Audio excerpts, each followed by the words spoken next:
Good morning, good evening, good afternoon, wherever it is that you are, wherever you may be. Thank you very much for making us a part of your day. I'm Brad Franklin, Digital Media Relations Manager here in Chesterfield. Very glad to tell you that Chesterfield Behind the Mic is on the air once again. Now, we are recording in a little bit of a different environment today, so if you hear some weird echoing and such, it's all Jim's fault. We are excited to bring another preseason football podcast to you. This is, I think, Jim's favorite thing he does all year long.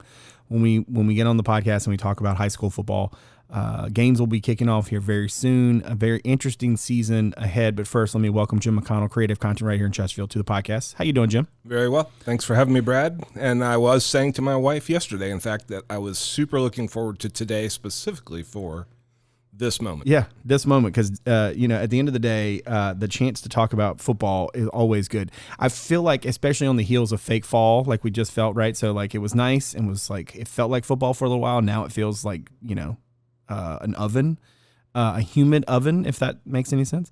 But at some point it will be fall again. At some point there will be football again. And I personally am very excited for that. We're going to go team by team, as is our custom. We're going to go alphabetical this year, in large part, I think, Jim, because I think there's just a lot of uncertainty about what we're going to get. Obviously, we are in the, at the college level, there are so many unknowns because of the transfer portal. And that has, kind of seeped in a little bit here too, right? I guess you could say that, depending on who you talk to, the best player in Chesterfield is no longer in Chesterfield this year, right? He's playing in Verina. Yep. And, there is the element of, a lot of these coaches, I think, are probably feeling this too. Not only because they've had some guys leave, but also some of the teams have some guys coming in. And so you're not really sure what you're going to get. Also, those teams last year just had a lot of seniors. And that's just the way that works sometimes, right, in high school football. So to me, at least, as I look at the teams, it feels like there's just a lot of you're not entirely certain what you're going to get. Certainly there have been some coaching changes and things over the last few years that have gone in that direction. But overall, I feel like, there's just a lot of, the storylines are much more like, well, question mark, it's a lot, as opposed to like you walking in with a lot of like bona fides, if that makes sense. No, absolutely. And I was thinking it's kind of like last year we knew Matoka was going to be really good. And you could look at their roster and kind of go, unless something weird happens, they're going to be really good. Right. And every year it seems like we go in kind of going, all right, we know who's going to be kind of good. Right. This year, like, I'm not even 100% sure the coaches of most of these teams have any clue what they have right now. I mean, they are starting new quarterbacks all over the place. Yeah. And until the games actually start, you don't know what you have. Yeah. Like, you might think. Yeah. But knowing kids, you might have a good practice one day. The next day you might look like you've never seen a football before. So yeah, and I mean that's also the reality too, is that like at the end of the day, football is a contact sport. Injuries happen. Depth at the high school level is always going to be problematic, right? You're always going to be chasing that ghost a little bit in terms of trying to figure out what your depth situation actually is. You might have a kid that you've got 2 or 3 really good players at wideout, for example. But, one of those guys gets hurt and your offense does take a hit. If your quarterback goes down, if, an important piece on the offensive line goes down. So there's a lot that can change high school football. I genuinely don't, and I think I've said this before on our preseason shows, I don't know why anybody coaches high school football, because it just seems like a very different, like college pro, in those sports, your depth and your ability to recruit to or to sign to your depth, right, matters, and it changes things. Here, you're just hoping that players live in your district, right? Yep. Or move in, right? Yeah. There's not a whole lot you can do. Now, certainly, you're in charge of your development program and trying to get guys from JV teams and moving them up and stuff. But at the end of the day, man, a lot of this is really it's really predicated on some luck, right? Who decides to buy what house or who lives and rents what property? I mean, at the end of the day, a lot of these coaches, it's a really tough job. And college and pro coaches make a lot of money. That's true too. A lot of these high school coaches, obviously, that's not the case. Let's work through it team by team. We're going to go through alphabetically. Jim and I have chopped up the teams. So you'll hear one of us or the other taking over a little bit more, talking about each one of these. We're going to go alphabetically, and yes, LC Bird is LC Bird for Brad, not B for Bird. So we didn't skip them when we start here in a hot second with Clover Hill. An interesting schedule, right? Because you're going to get your open game in the second week of the season. This is Clover Hill's had one win in the playoffs in school history. They got a new coach. Matt Hutchins is back at his alma mater. He's 33-25 during his time at Midlow. He's back and coaching in the Central Region after a 2-year absence. Clover Hill coming off of a 1-9 season, so they're going to get a game, and then they're going to get a chance to take a breather to figure out what they got, and then they'll run the gauntlet from there. So they open at Meadowbrook. They'll take that second week off, and then they get Huguenot at home before 2 games at Manchester and James River to close out September. They get Cosby at home. They go to Midlow, and then they get LC Bird at home, and they'll close at Monacan on the 24th of October. They get Powhatan at home on Halloween, and then they close with Richmond City /with. We're not really sure how we're supposed to refer to them. We're just going to call them Richmond City /with throughout the course of this conversation. It looks like to me, Jim, this is a Clover Hill team that I know that historically, as I said, they've got one playoff victory in school history. And I know Coach Hutchins wants to kind of maybe replicate some of what he was able to do at Midlow for a while here. A veteran offensive line, got juniors and seniors across the front. But they've also got new schemes on both sides of the ball, which is always, a challenge. They've got several, really good kind of two-way guys. Trey Williams, Jalen Willis are back. They've got Donovan Mayfield at linebacker and running back. The Simmons kid at quarterback, strong arm, great deep ball, sounds like. So overall, I mean, I'm not saying that Clover Hill, when I look at the schedule, I'm not saying they're going to be markedly improved, but it would be of the unknowns that we talk about. One of the things is, could Clover Hill be taking a step in the right direction? There's a lot of new for the Cavaliers, but certainly feels like they got some pieces, and it wouldn't surprise me if they take some steps forward. Overall, though, I feel like again, as we work through these teams, I think you're going to see this theme emerge, which is there's just some unknowns. The guys that you expect to take steps forward, will they actually do that? Some of the teams that you think might be hard on your schedule, will they actually be difficult to beat?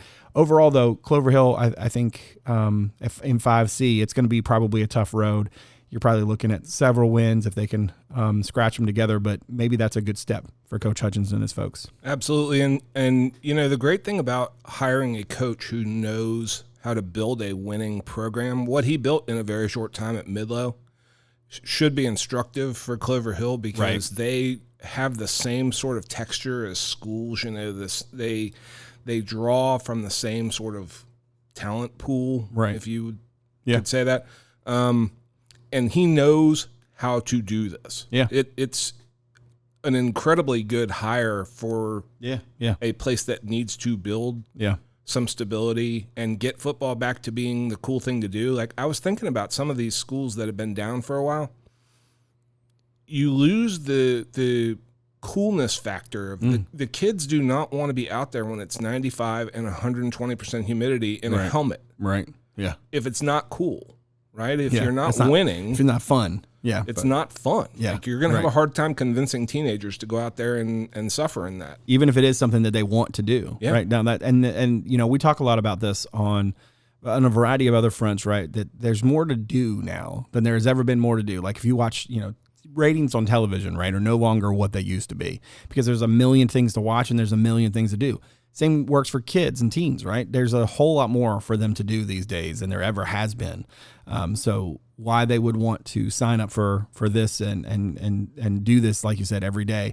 So yeah, there's definitely a culture piece of this. And I think that as we work through some of these teams, you're going to see, and we're going to touch on a handful of places where culture's taken some root, and also some places where that newness is still very evident. As we move to Cosby, I'm going to work through the schedule, and then Jim's going to tell you a little bit about what's going on there. So Cosby opens with Thomas Dale at home. Then they go to James River. They'll get Richmond City on September the 12th. They go to Huguenot the following week. Then they get Manchester at home to close out September. They'll start October at Clover Hill before they get their open date on October the 10th. And then they get 3 games, a little gauntlet here to end, where they get Midlow at home. They go to LC Bird, and then they're going to close with Monacan and at Powhatan. So that four game skid there, or excuse me, not skid, because we don't know what's going to happen. That 4 game slate there after their open game or their open week. It feels like in a lot of ways, Jim, if you're going to place an idle date, right? If you're going to have your bye, that's a really good spot to have it. Roughly midway through, you're going to have 3 tough, in county teams to play before you close in those last 4.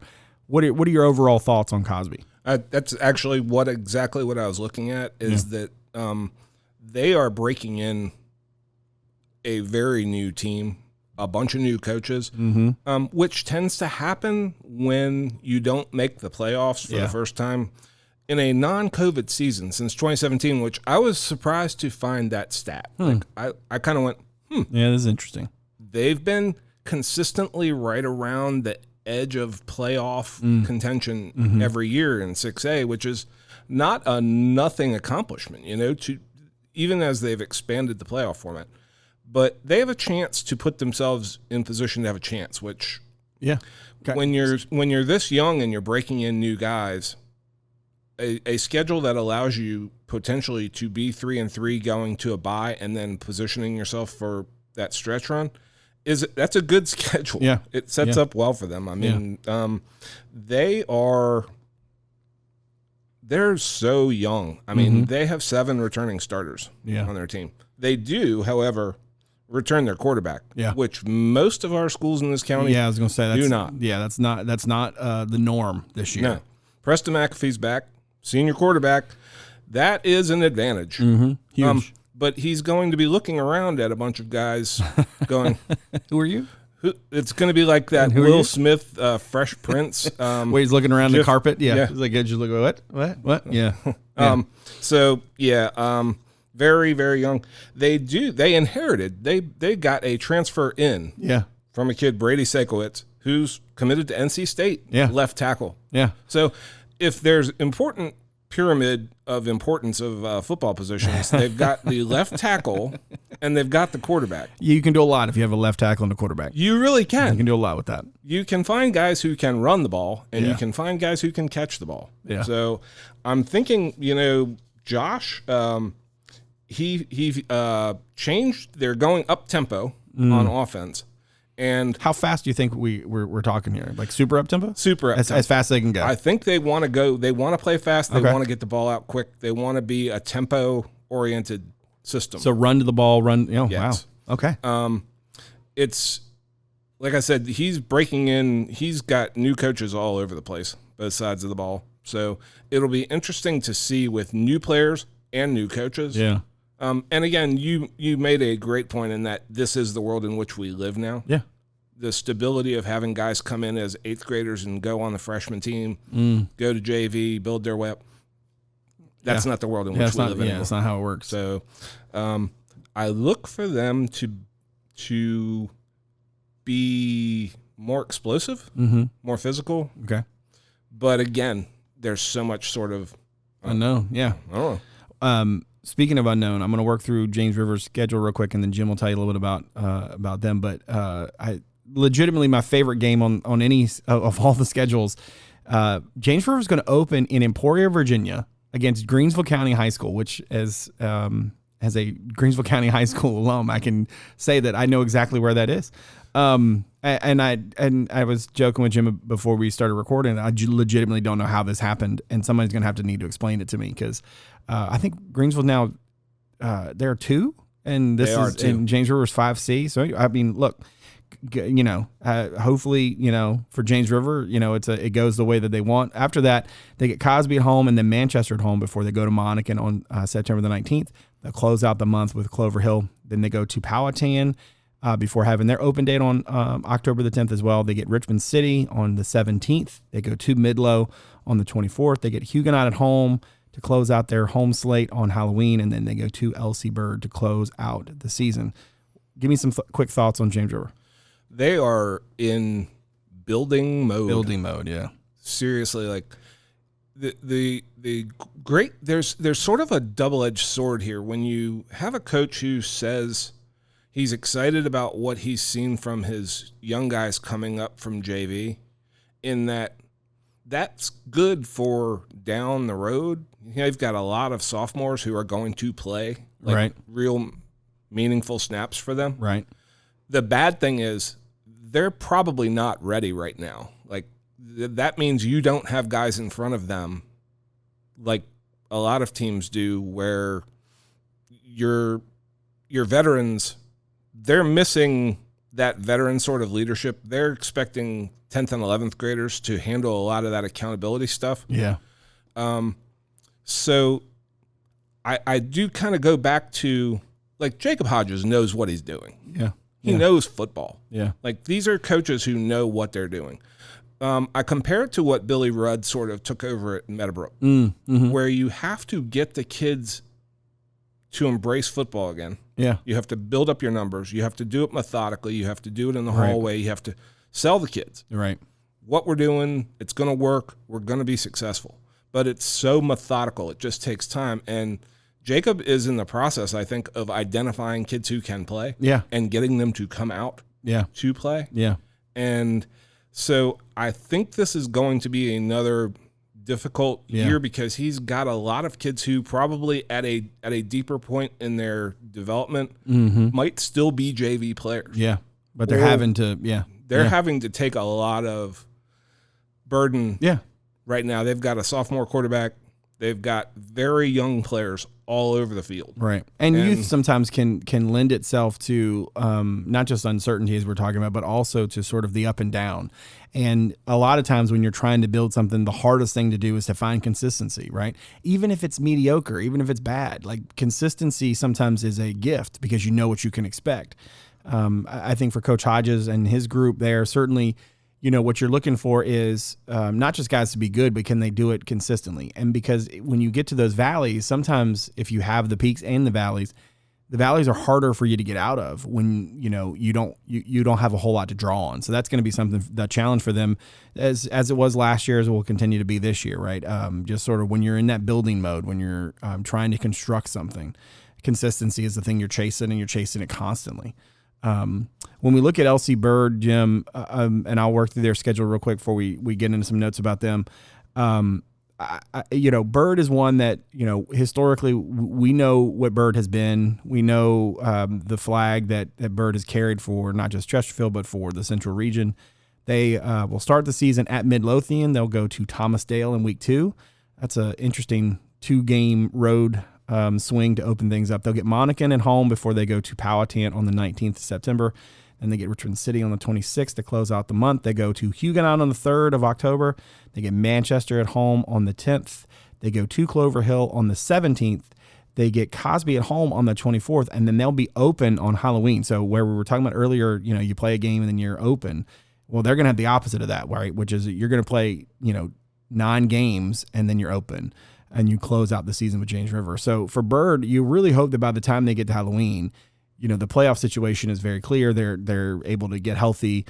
They get James River at home, like I said, and then they'll have a chance to, look to the postseason, hopefully. What are some of your thoughts, generally speaking, on Bird? It's another extremely young team. 3 returning starters. You got to love this.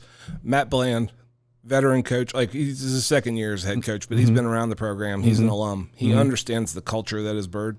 He said, our team is going to be unrecognizable, even to our own fans at the start of the season. Like, you're going to need a program just to be able to know, like, who's on the team. Yeah. Because they return because of one of the things you mentioned, Sir Paul Cheeks. Oh, yeah.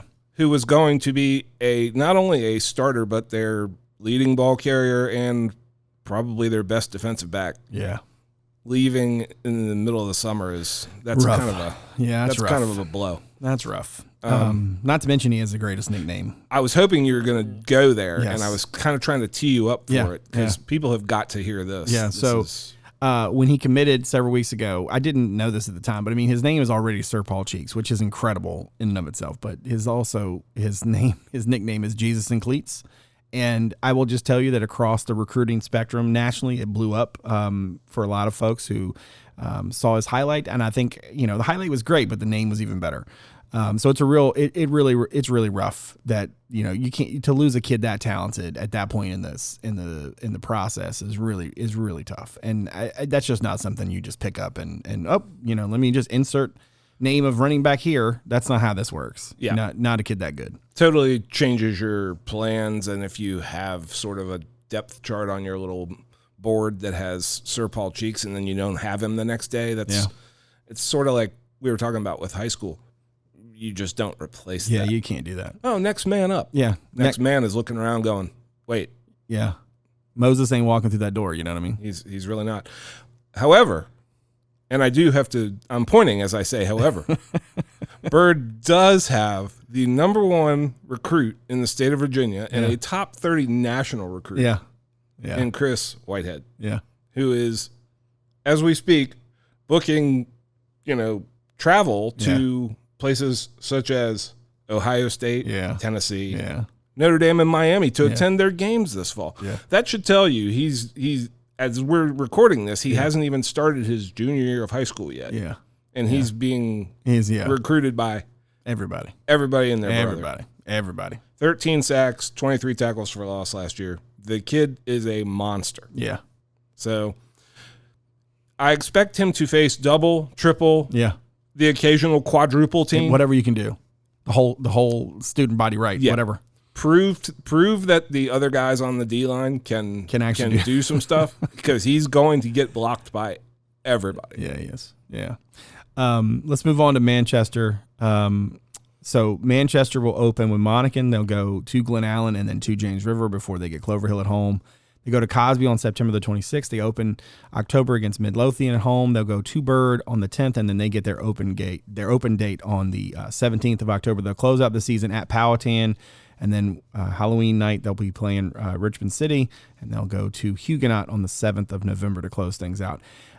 So for Manchester, their last game was a 35-0 loss in the playoffs. It's the only shutout of their season, their first since like 2015.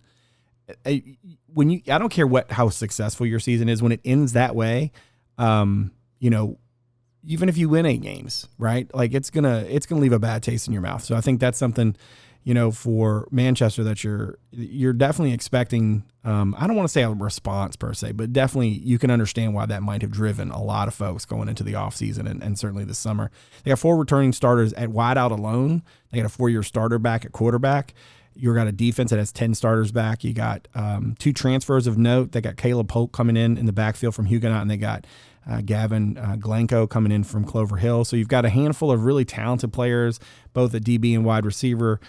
Like I said, you got the Abernathy kid at quarterback. Landon Hicks is a 27 wide receiver who's already got offers from UVA and ECU. So, I mean, the schedule looks like, to me at least, that, this could be a really solid season for them, in part because of the talent and in part because of just the experience that you got coming back. I mean, we're talking about so much uncertainty across various teams in the county. This is a school that actually has a lot of pieces in place.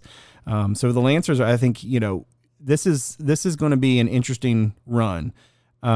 They're gonna face their former offensive coordinator, who's now the head coach at Monacan. They're gonna get their first game ever against Glen Allen. But when you look at this thing overall, Jim, it feels like to me Manchester might be the team that carries the flag, so to speak, for the county this year. Give me some general thoughts on the Lancers. Yeah, I mean, just having Landon Abernathy back is a huge advantage in that the kid feels like he's been Manchester's quarterback for like 15 years. I mean, literally, it when you have a 4-year starter, it's kind of like what Brendan Clark did when they won the state his senior year. It felt to other coaches, I know they kind of were looking around going, God, this kid has been the quarterback. How can he be back? How can he I actually said that when I saw that he was back, and the Times Dispatch did that media thing, and I saw his photo, and I went, how is he not in college already? Yeah. It literally feels like he's been doing this for more than 4 years. I'm pretty sure he hasn't, but somebody should check that. Yeah, it feels like you look. Kid's got a mustache and everything. It's like, okay. He's on the second year of his mortgage. Right. Mrs. Abernathy, nice to meet you. No, but seriously, like the advantage when you look at how many teams we have that are breaking in new quarterbacks, guys, new pieces everywhere. Like the coaching staff to be able to have that sort of Yeah, I mean, 10 starters back on defense is nuts. It is nuts. Like, and even if somebody springs a giblet in camp, right? Like 10 is a number. I mean, that's impressive. And that's just not something, not just in Chesterfield. That's just not something you see in general. So I mean, it does kind of it does bode well for them as the season goes on. Yeah, and I think that there is a sense within, like, they're ready to get back to where they were. Yeah, like it not like. You've set a pretty high bar when your lull is 8. Yeah, 9 that's fair. wins. Yeah, that's fair. Oh, that was kind of a disappointing. I think they felt disappointed. Yeah. And so I think this is a time where, like, they have the talent and the experience, and it's all sort of come together. And they're 6A, right? Like, I think they're pretty well positioned to make a run. Yeah. Speaking of some disappointment, obviously from Matoka last year to have so much talent and for it to end the way that it did for the Warriors is rough. Jim will tell you a little bit more about them in a second, but we'll run through the schedule real quick. At Hermitage, Benedictine at home before their open date on September the 12th. They get Louisa at home before going to Dinwiddie on the 26th. October brings Petersburg, then they go to Dale, then they get Colonial Heights at home, and then they get 2 road games at Prince George and then at Hopewell on Halloween before closing out with Meadowbrook. Jim, real quick. I mean, as is our custom, we're running a little bit long, so let's try to move a little bit faster. Tell me some things about Matoka.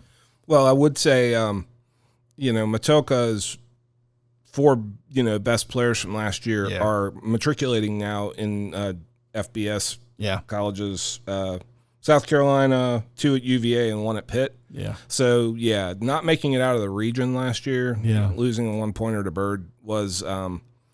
I think really heartbreaking for those kids because I think they had designs on, like, winning the whole thing. I mean, and you don't plan to lose at that point, No. So, good news, they do have Trey Mills back to run the ball. Right. They are breaking in, as pretty much everybody is, as we said, new quarterback.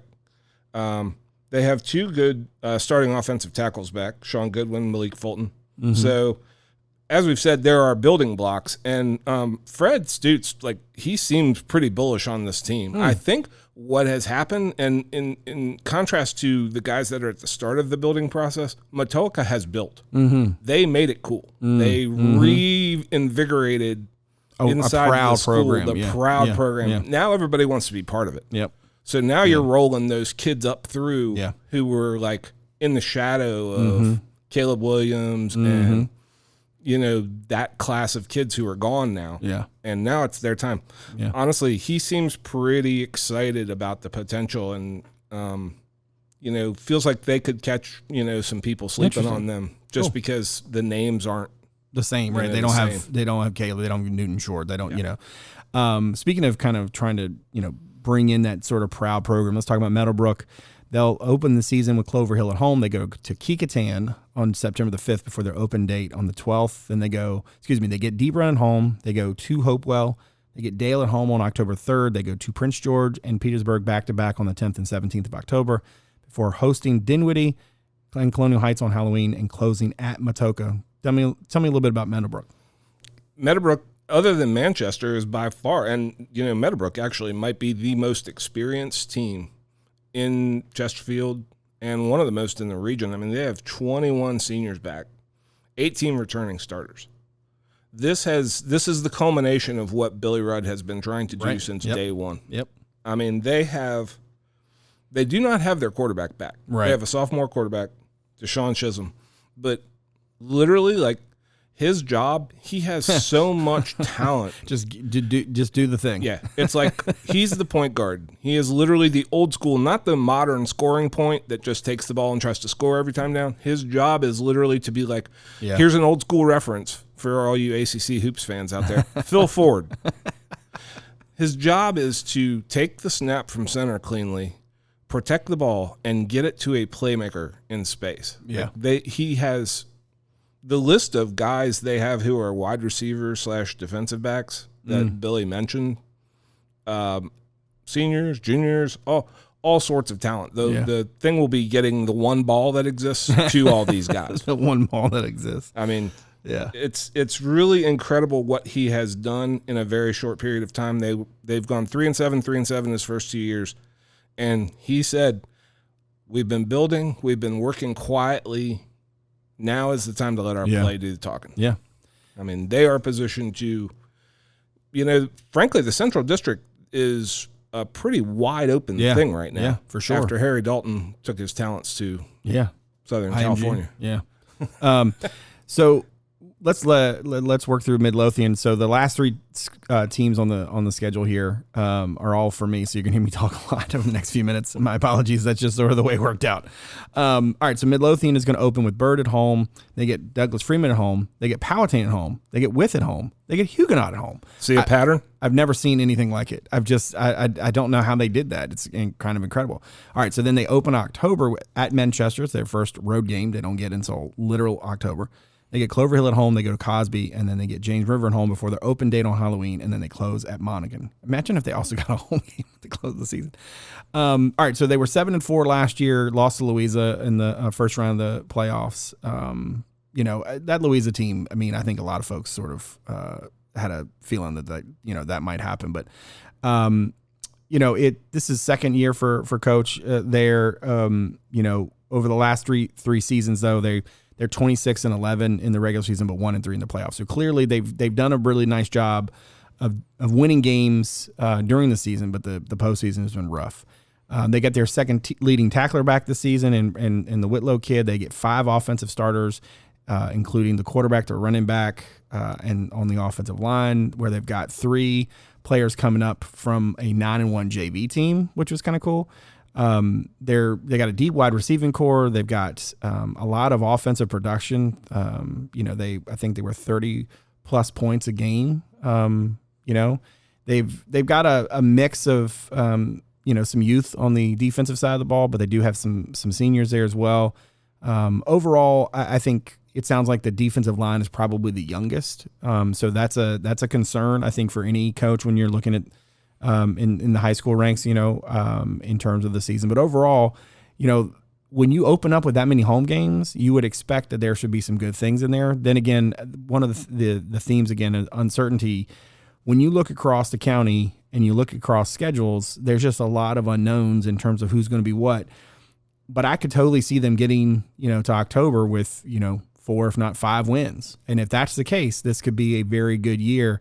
And, they might put them in a position where they can maybe get back to the playoffs and try to get that monkey off their back. Give me some quick thoughts on Midlow. Yeah, they've definitely established a great culture there and an expectation. Like when you raise the bar, Midlow went a long time where they were just sort of scuffling around. And I think Matt Hutchins, even the short period of time he stayed there, he established a culture that said, we're not going to tolerate the fall off. Yeah. And they really haven't. Yeah. I mean, they have been, this is 4 or 5 years in a row now where they have been really consistently good. Yeah. And they need to break through. We've talked about this 2 years running where it just feels like they're right on the cusp. And that's a tough first round matchup. It is. It really was. That's a bad draw. Yeah, it's a rough draw. Sort of unlucky, but I would definitely say it's impressive what has happened over there, and would be very, very surprised if they are not in the playoffs. If not, looking at trying to host a home game. Come down the end of this. All right, so Monaghan in 4B, the smallest of the 10 Chesterfield schools. They get a game at Manchester to start, and they go to Hanover and to Byrd to start this. So it's like the inverse of Midlow, right, where they get 3 road games in a row. They get James River at home and then Powhatan at home to close out September. They get Richmond City on October the 3rd. They get Huguenot at home on the 10th before their open date on the 17th. And then they close out the season with Clover Hill at home, at Cosby on Halloween, and then Midlow at home to end it all up. Look, Justin Akers, new head coach, former Baylor teammate of RG3's back in the day. He was the Manchester OC last season. That's a tough schedule. You got Huguenot and Byrd and Manchester and Midlow, probably all better, if we're going to be honest, right? But they also have a real shot in all of those other games. They're in that 4-6, 5-5 sort of range, going into it. I don't think they have, it doesn't feel like, at least on the outside, right, that they have a whole lot to hang their hat on from last season, right? Their best player transferred to Thomas Jefferson in the offseason. If they were able to get back to the playoffs, they'd probably be, you're talking Verina and Dinwiddie and Huguenot and Louisa, obviously, right? So there's just a lot going on in 4B. So it's a tough sort of situation for them at this point in things. But overall, I mean, like I said, uncertainty kind of permeates throughout the county. It will be interesting to see if they're able to sort of, get into that 4-6, 5-5 sort of window.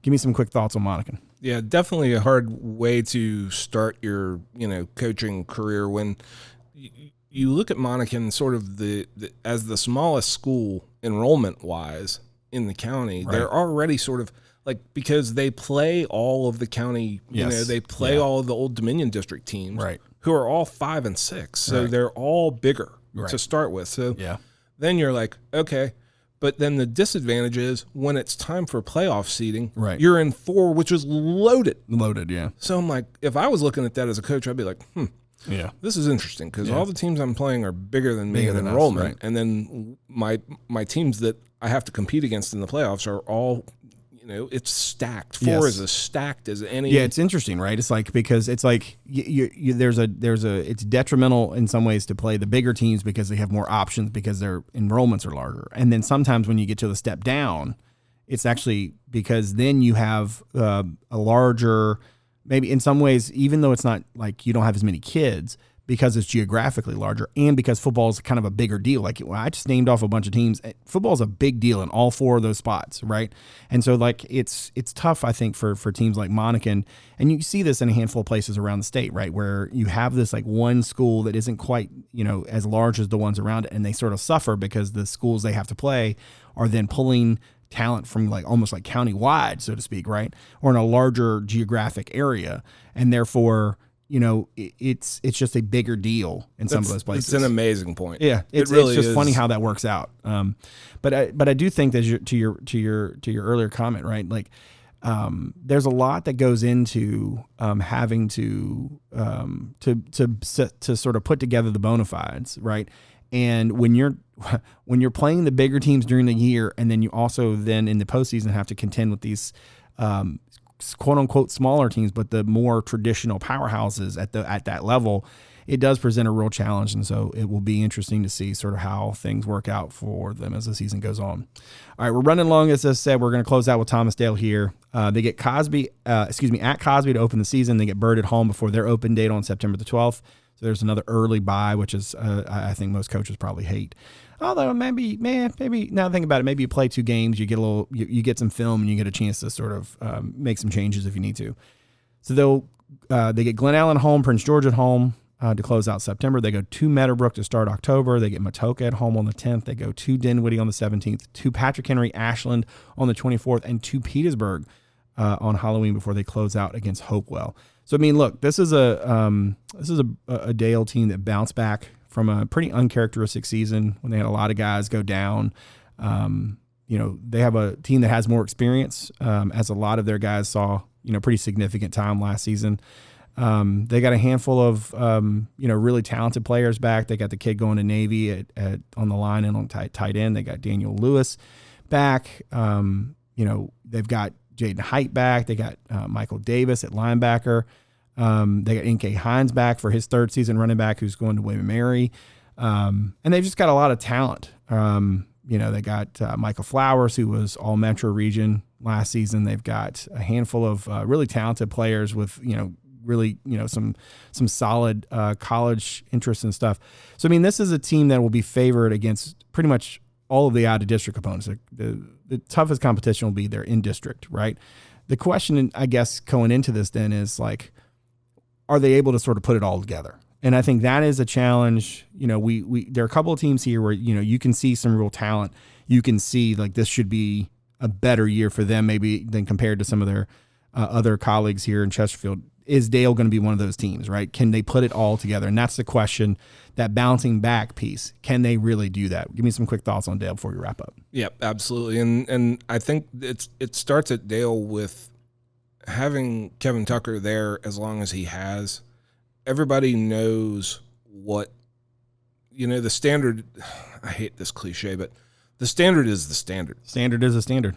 And so I went with it, and even though I hate it, I just said it. So it is a tired cliche, but there is something to be said for when your kids are in your youth program and they know coming up what the what fors are. Yeah. They just, everything sort of falls in.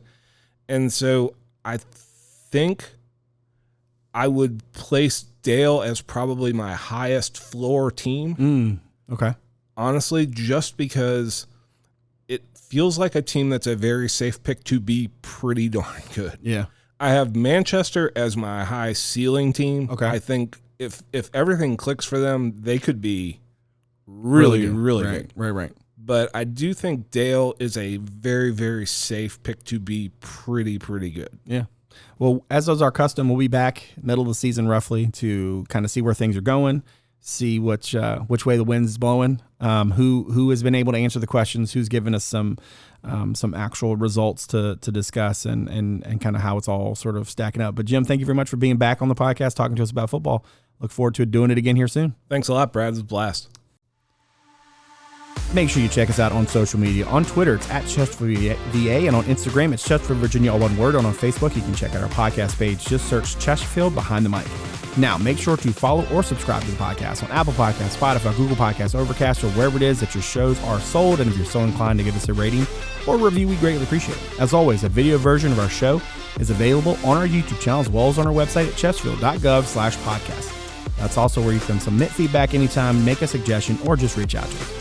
You can watch the show on WCCT Thursday through Sunday at 7, on the weekends at noon. That is Comcast Channel 98, Verizon Channel 20. Lastly, check out Chesterfield.gov/connect with us to find out a number of other ways to connect with Chesterfield County. Thanks to my director, Martin Stith, my executive producer, Teresa, Bonifas, and all the good folks from Constituent Media Services for all they do. And my thanks to you for joining us today. So, from all of us here in Chesterfield, thanks again for making us a part of your day. We'll see you again real soon. Take good care.